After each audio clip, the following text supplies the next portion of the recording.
இது நம்ம ஃபேமிலி. ராணிப்பேட்டை மாவட்டம் அரக்கோணத்தில் பாமக வேட்பாளர் பாலுவை ஆதரித்து கட்சியின் தலைவர் அன்புமணி ராமதாஸ் பிரச்சாரம் மேற்கொண்டார். அன்புமணி ராமதாஸ் மேடைக்கு வந்ததும் தங்கள் கட்சியின் சின்னமான மாம்பழத்தை கேட்டார். அப்போது உடனிருந்த நிர்வாகிகள் சிறிய அளவிலான மாங்கனியை கொடுத்ததால் அதிருப்தி அடைந்த அவர் பெரிய கனியாக எடுத்து வருமாறு கூறினார். உடனடியாக பெரிய அளவில் மாங்கனியை எடுத்து வந்து கொடுத்தனர்.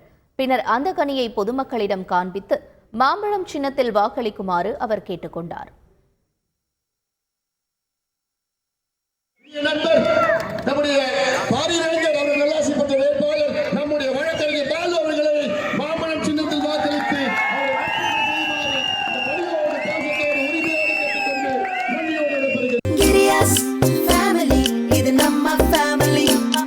அன்புள்ள கிரியஸ், இது நம்ம ஃபேமிலி.